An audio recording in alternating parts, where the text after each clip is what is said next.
Hello, my fellow fans. I am your host and review expert, Ryan O'Sullivan, and today I'm going to be reviewing on the newest episode of Ryan Reviews, Escape from Planet Earth, released in 2013.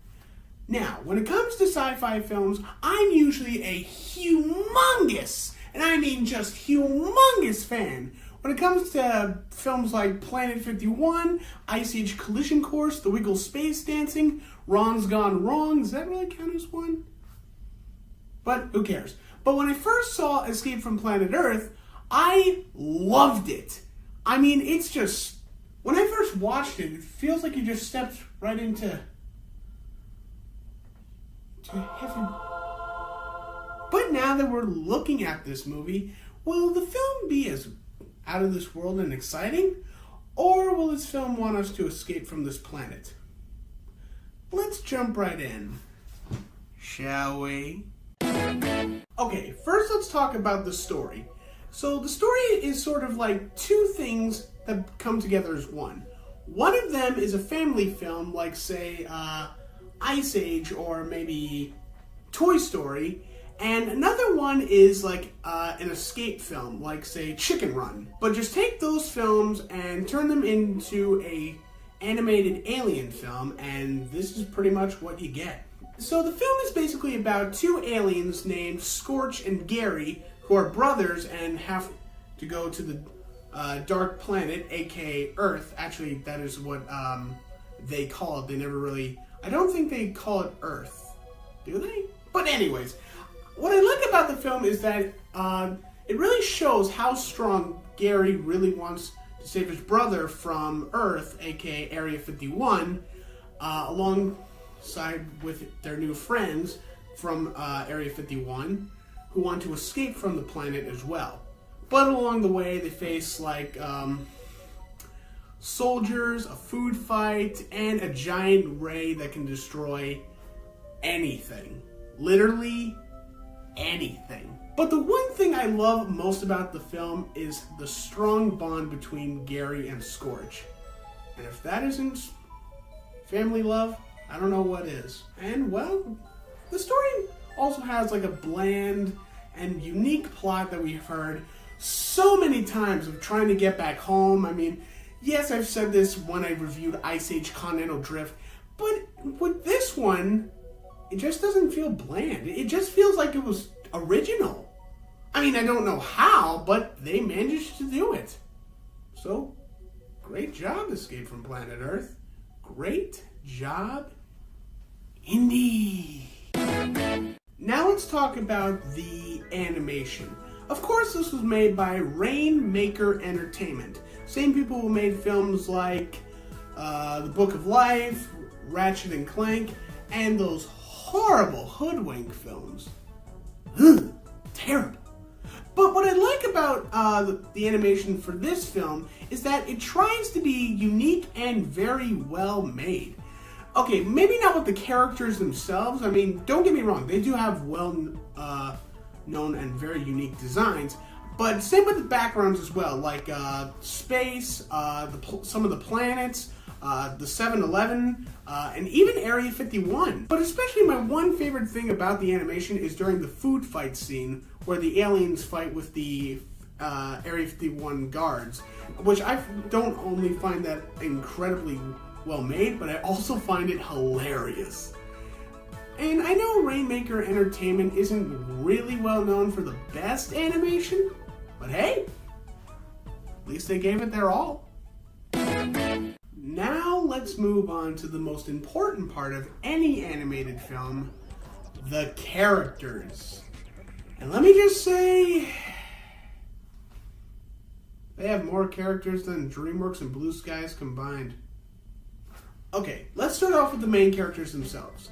There's Gary, the brains of the outfit, who always likes to look out for his brother Scorch when he goes on missions and is the one who has to save him from Area 51.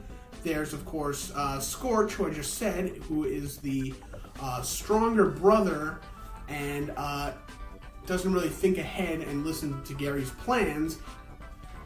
There's also Kira, Gary's wife, who is really well played by Sarah Jessica Parker. There's Kip, Gary's son, who wants to grow up to be just like his Uncle Scorch, but then later on wants to be like mission control like his dad, which I just find that very, very sweet.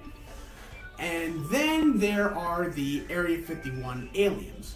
There's Doc, who is a radio talk show therapist, Thurman, who is a three-eyed, four-armed slime creature, like a cross between a slug and some kind of, I don't know.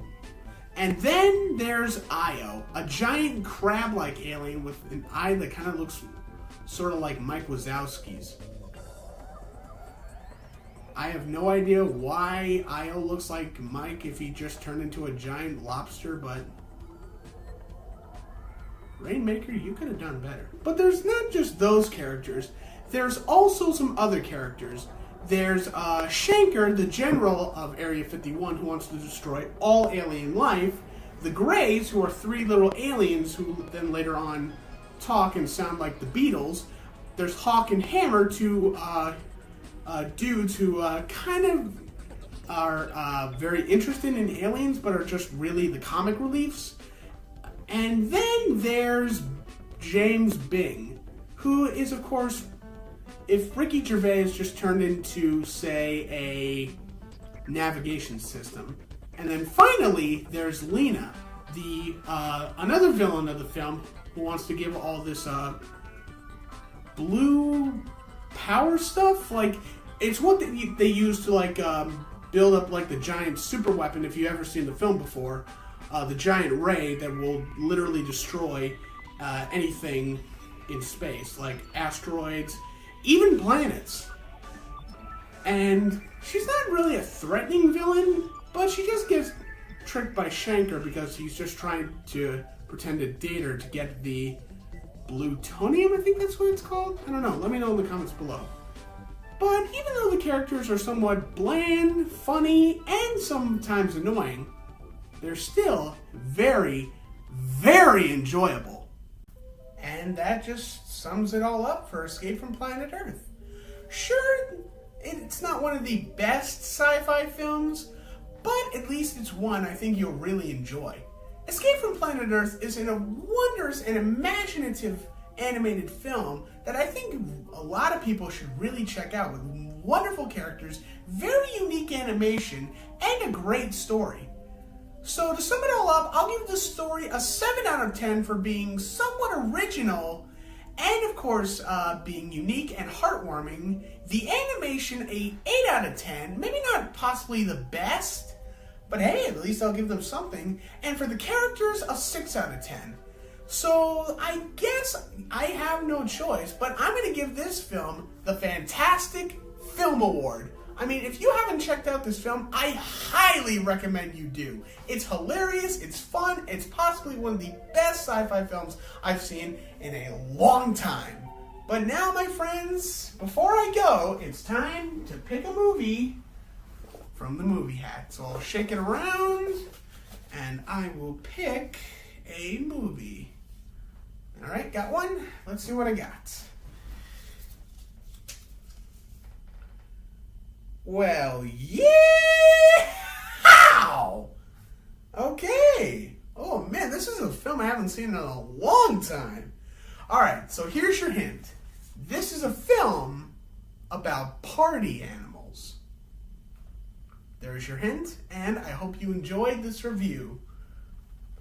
So again, thank you guys so much for watching, and if you're probably wondering why I didn't want to do this like my Ice Age Continental Drift one, it's because when I saw my Emoji Movie one, I just fell in love, and I just wanted to do this now, actually. I find this really more enjoyable. If you guys think so, let me know in the comments below if you just want me to do it like this. And of course, make sure to like, share, and subscribe.